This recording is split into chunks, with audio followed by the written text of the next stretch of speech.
Welcome to Marketing Mistakes and How to Avoid Them. I'm Stacy Jones, the founder of influencer marketing and branded content agency Hollywood Branded. This podcast provides brand marketers a learning platform for top experts to share their insights and knowledge on topics which make a direct impact on your business today.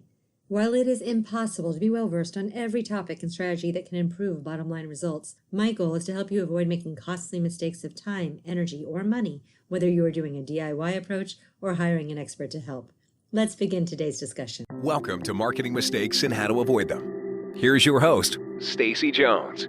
Welcome to Marketing Mistakes and How to Avoid Them. I'm Stacy Jones. I'm so happy to be here with you all today. I want to give a very warm welcome to entrepreneur Molly Rose Speed.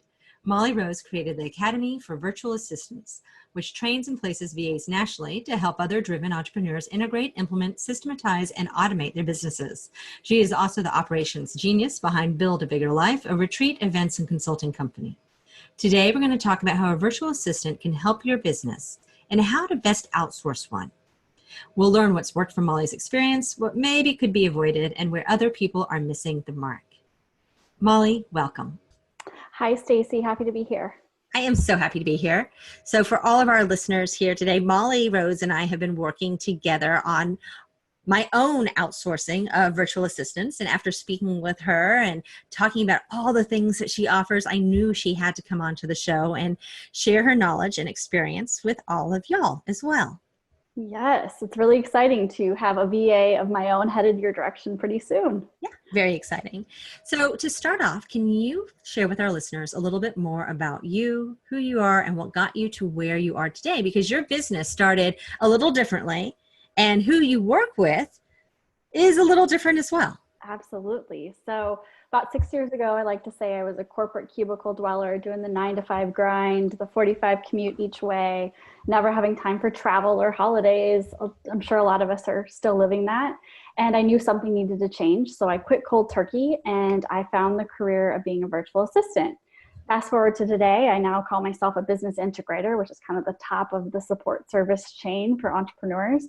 And I've done everything from general admin to building websites to strategic planning with my clients. And now I'm teaching other virtual assistants how to do the same through my Academy for Virtual Assistants. That is awesome. Yeah. And then with your virtual assistants, you have a specific niche that you work with, not just only them, but can you tell us a little bit more about that? Yeah. So the virtual assistant that I work with or the business owner? Oh, with military is actually yes, the direction I was going. Yeah, totally. Yes. So I'm also a military spouse. So that kind of lended well to this career path. And I started getting asked the same question over and over by military spouses. How do I do what you do? And that was kind of the foundation or the passion behind creating this program. So a lot of the women that have gone through my program are military spouses. And then of course they get the word out. And so we have a lot of moms and world travelers and it's kind of a motley crew, but the foundation is spouses, which is really rewarding and cool. Yeah, and what I loved about that is you have people who have really great backgrounds in education and they are just off on their own world travels because that's where their family is. Mm-hmm. And they have hours that they can spend still helping you as a business owner. Yes, absolutely. So it's really neat to see them go from confined lifestyle to be able to travel when their husbands are deployed, or if they're a teacher, they can work all summer and kind of adapt their schedules that way. And it's really cool. That's awesome. So virtual assistants, like when I have thought about hiring virtual assistants, and I have over the years, and I have someone who's phenomenal who works with me and has for the last couple of years, but I stumbled upon her. It was not easy to actually find. And there's some rocky roads that can happen along the way. And you help take that away. Yeah. So I think what I saw was when I got into this career, I was very proud of it. And I saw it was really saturated. So it was hard to kind of, if I were to go to market to get clients, to get noticed for being a really professional, hardworking, quality virtual assistant. And I knew something like that needed to change. So going to places like Upwork, which used to be Odesk, or some of these sites where you can just purchase hours, but you don't actually meet your VA, you're getting a different standard. So this has been a really cool experience to take mostly college graduates just looking for flexibility with the ability to figure things out and put them to work with amazing entrepreneurs and business owners. It's really cool. That's great. Yeah. So what are some of the mistakes that people make along the way of trying to source and find and hire and work with, there's so many things here, a virtual assistant? Yeah, I get asked this a lot. I think that letting go as a business owner is key. So trusting and having that period of 60 to 90 days when you bring someone into your business and testing them small, but not worrying about major mistakes, just talking through them as they happen, and open communication. So what works for you, what works for them, and make sure that it's balanced on both sides is very important. So setting those roadblocks up throughout your onboarding relationship is really important, because then it carries through for the years to come, and they know that they can talk to you just as much as you can talk to them, and it's just a well-oiled friendship almost, if you can get it to work that way. That is awesome. And so how does the process start? So share what I did with you and kind of share the path road of, how does someone as an entrepreneur, business owner, they know they want a virtual assistant, what do they do? Yes. So my recommendation is always to go through a 2-week period. You can do this in a week if you're a super, super busy entrepreneur. And I have a guide that goes with this, but basically you just need a sheet of paper and you write down everything that you do for 2 weeks. Like call your mom, send this email, invoice someone, do a coaching call, onboard a team member, do payroll, whatever it is, right? Just keep going and just keep a little log. And then at the end of 2 weeks, come back to it and look at it and circle all the things that you physically have to do. And I bet you like 10% of it is actually demanding you and your time and your brain. The rest of it can be outsourced. So that's an exercise we didn't have to go through because you're very savvy and organized. But most entrepreneurs need that type of, let's just get this out and understand that there really is a lot that you can be outsourcing. And then that will create your job description. So from there, if you work with me, I take you through a consult and we figure out, okay, about how many hours is this going to take, talk through budgets, personality types, communication style, and then we can match you with a professional virtual assistant of the program, or you can find someone on your own. And then with the virtual assistants, is it that they have to be doing office work, or, are there other things that they could be doing to help you as well? Yeah, so this is where it gets really exciting, and some virtual assistants specialize in things, but VAs kind of are jack of all trades in a lot of cases. So they can help you with social media and marketing and website updating if they know that. If not, a lot of them will be willing to learn. And then they can also do the admin that we all know VAs for, like checking email and calendar scheduling, booking appointments, travel, those managerial type of things. So, and there's a whole bunch of stuff in between. I've built courses for people and helped with branding and a lot of various things that seem a little bit more high level, but virtual assistants are actually equipped to handle. And usually with a virtual assistant, you have someone who has a mindset of being able to learn new things that are not your plotters, who are not going to need to have the same in, same out every single day of the week. Yes, absolutely. Yeah. So they're not, in fact, they probably appreciate not doing the same thing every day. They like, of course, having their task list at the end of the week that they finish by the end of the week, but it's always changing based on the goals of the business and the entrepreneur and the direction that they're going in. So it's good. And how is it different than having an employee in-house? So why would someone say, oh, I need to get a VA versus, oh, I just need to bring someone else into my company? Yeah, so this is good because the overhead is a lot lower because the cost of acquiring a new employee for companies is expensive and benefits are involved there. With that though, I have seen VAs go from a contract employee to an employee, so that it always is an option, but it allows for a lot more flexibility. You can grow their role as they grow, starting someone at 20 hours a month might feel most comfortable, but then you'll probably quickly get to 40 hours a month and so on. So there's just a lot more flexibility with having a contractor in this type of role, and a lot more flexibility with what they can do and take on. And when they work, it works well for them to have that flexibility of their own business so they can set their own hours and feel comfortable with that as well. Yeah.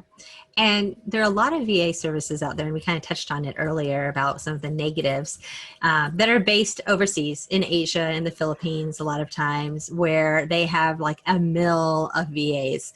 And you're like, oh, I only have to pay $6 or $7 or whatever it might be to work with them. But you're getting the quality of what you're getting as well.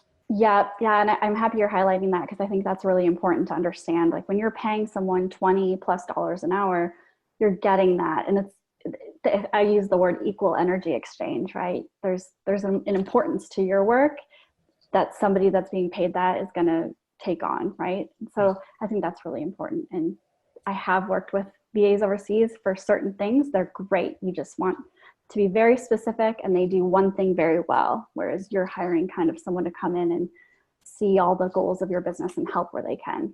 Yeah.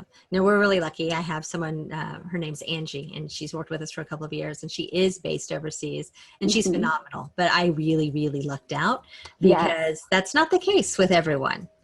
Yes, it is. And I have heard of great success stories. So it's not to limit any overseas countries, but just be on the lookout for the differences.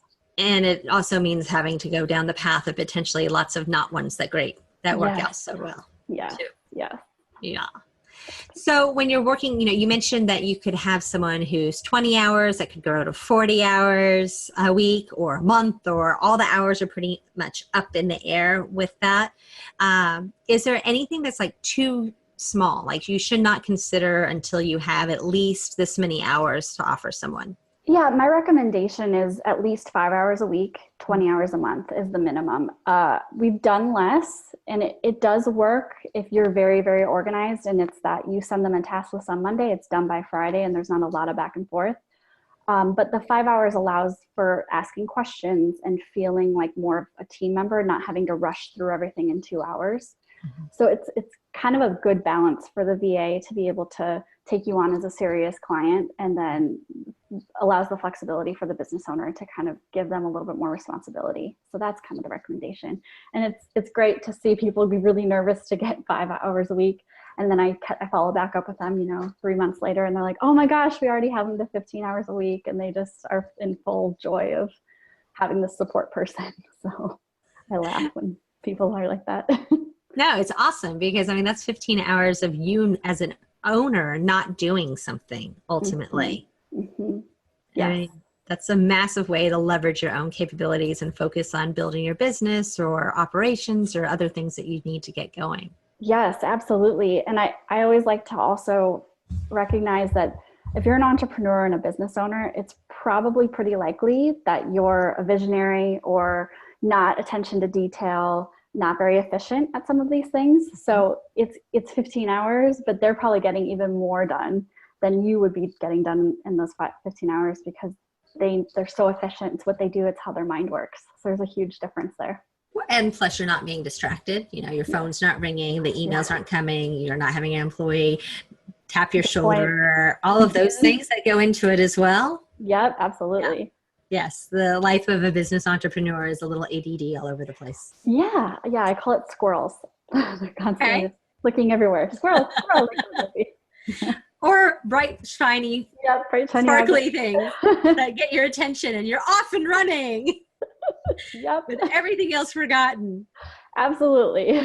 Very Welcome common. to life as an agency owner, and I'm sure many other businesses too. Yes. You guys are not alone. No, by any means. Are there certain businesses that just work better? And when you're working with, entrepreneurs and business owners, are there certain types of companies that work better than others? No, I don't think that there's one that's cream of the crop. Everybody's different. I've had experience serving just one solo entrepreneur and then agencies like yourself that have teams and the delegations coming from multiple people, and they both work. It's just all about having great systems and communication in place. And it seems to be great. And that's something I think is really cool that you just touched on, is that it doesn't necessarily have to be the entrepreneur or the business owner, that one key person giving all of the information over to that VA. Mm-hmm. Yeah, absolutely. We've placed people within agencies, and there's going to be 4 people dedicated to a full-time VA they're going to bring in. And the whole conversation was just around, okay, now how do you task efficiently and delegate? And that they're figuring it out, and it's working really well. That's great. And then can you also have the VA work with other people where they help manage other people? Yes. So as the VA kind of grows, I kind of share that they kind of almost become like a business operations person within your business. Mm-hmm. So the up leveling from a VA to business operations, OBM is kind of the term in the industry, operations business manager, and they can outsource. If you're working with a designer, they might help run that. So they become your point person as the business owner, and then they can come and work with all the contractors on the team. So that's ideal as they grow into that role if they're a good fit. That's great. Yeah. And then are there any no-goes with virtual assistants that you should totally keep top of mind of just being like, you should never ask them to do this? What are you thinking? Oh, I don't know. I've been asked to do some crazy things. I don't think so. I think the VA from the beginning kind of knows, are they doing some personal tasks and business tasks, and they just know to expect that. I think it'd be really crazy if they've been working for you doing just business stuff forever, and then you're asking them to pay your gas bill. That's happened to me. Or, order gifts for their husband. Like, that's all on the table for virtual assistants. But if they're consistently just working in your agency and then these odd things happen, that's a little different. But no, it really is a plethora of things that they can do for someone. That is good to know. Yeah. So no surprise birthday purchases for a significant other set up beforehand that you're going to be doing some weird. Yeah. Okay, fair enough. What else should people know when hiring a virtual assistant or going out and trying to decide if this is the right thing for them? Right. I think that I have never seen it not work in favor of the business owner. If anything, they just go the polar opposite, like I said, and want more and more and more. And I think that if you're considering a virtual assistant, that you should try it. You should do what I said with the 2-hour exercise and put your hands up for a little bit and see what happens. Because I honestly think staying in your zone of genius and allowing other people to do the same for you is the best opportunity you can do for your business. Yeah, you said that I came so prepared and I had my list of all these things or what I wanted them to do. But that's just one list. I mean, if I actually sat down and thought about all the things I had to do and that I do, I mean, that would be crazy time as a business owner. I'm sure that gets a lot of really productive results from that. Yes, totally. And I love, that's probably one of my favorite conversations with business owners, coming back to them 2 weeks later and we go through this list and they're just like astounded at all the things that they do and how unproductive they are. So that's really something to see, and then be able to give them someone to come and take all this off their plate. It's really rewarding to see, and the business owner's like, thank you. It's the best thing ever. Right, exactly, yeah.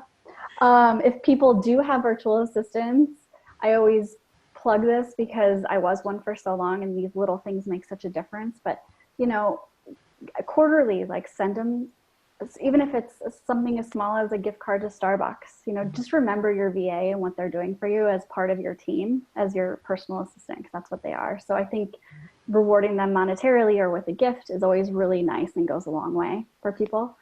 So I always just want to make sure people remember the VAs out there that are working from their desks at home by themselves, because it makes a difference to recognize them and ask them how their weekend is and things like that. No, that makes sense. And then do you suggest, actually, you just said ask them how. So is this better to do video chats, phone chats, emails? Like, what's the best way to set it up for someone? Yeah, communication is probably the number one thing to make a relationship succeed. So this is a great question. I recommend one channel. So it took me a few years to figure this out, but I use an app called Voxer. Voxer? And it's a walkie-talkie app. So voice memo app, basically.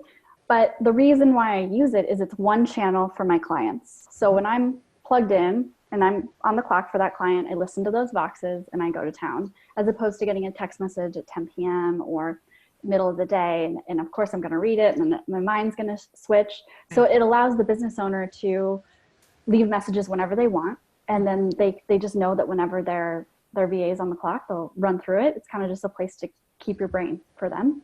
And then I recommend weekly calls. So Monday or Tuesday mornings, just get on for however long it takes you guys, and you work through your list for the week. And then the third key is Asana, a project management tool. A lot of people use different things. Asana is my golden ticket. We use Monday. Yeah, Monday. which is, I heard, really good too. Super great place. That's where you communicate the rest of the week. That's where the task list goes. Everything stays in something like that. So stay out of email, because entrepreneurs have so many emails. I am such this person. Okay, Yeah. so why stay out of email? Because it's so just all over the place and not trackable versus the project management?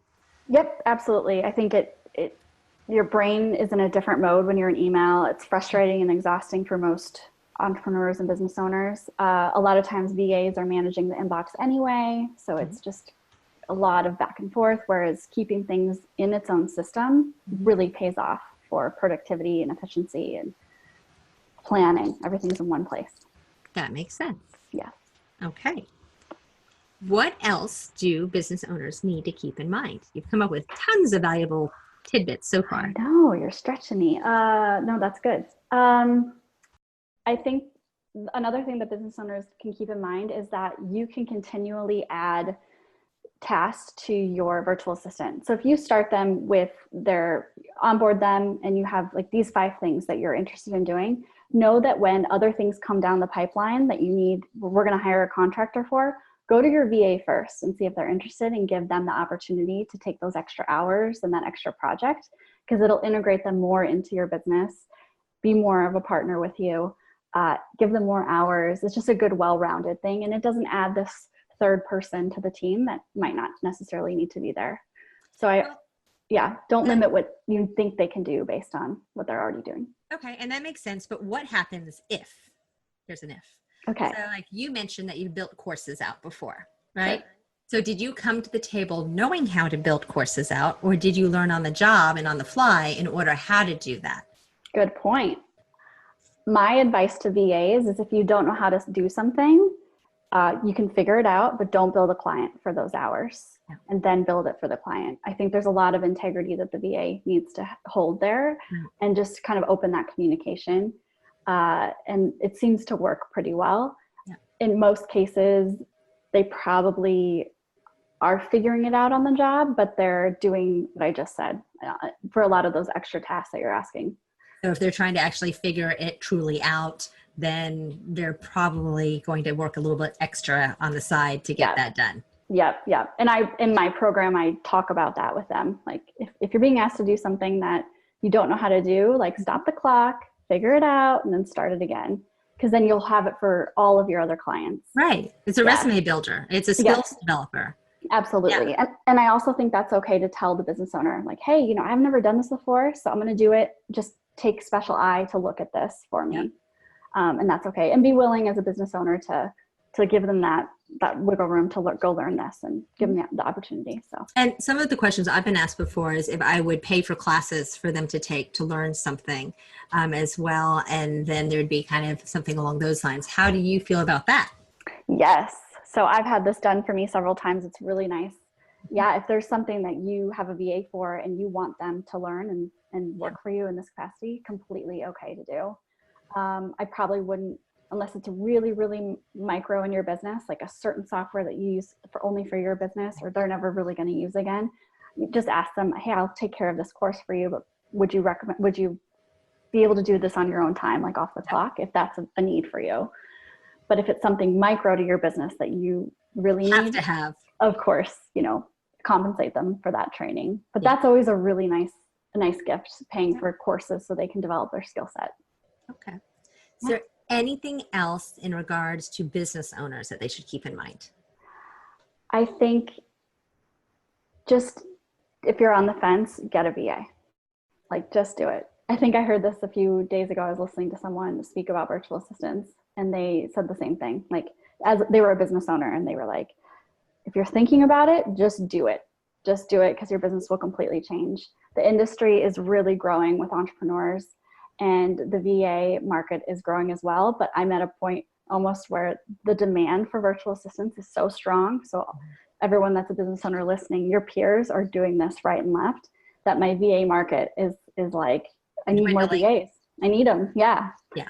So it's really important, I think, for you to scale, to grow, that you grow with a team, grow with a business owner.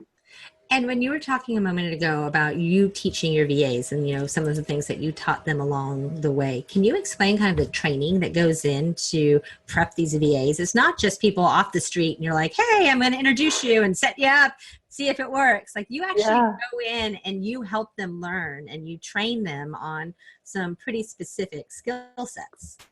Yes, absolutely. So the program is 6 modules, walks them through, identifying their skill set and service offerings and kind of getting that initial package together that a business owner could kind of recognize and see. Doesn't limit everything that they do, but kind of outlines their business.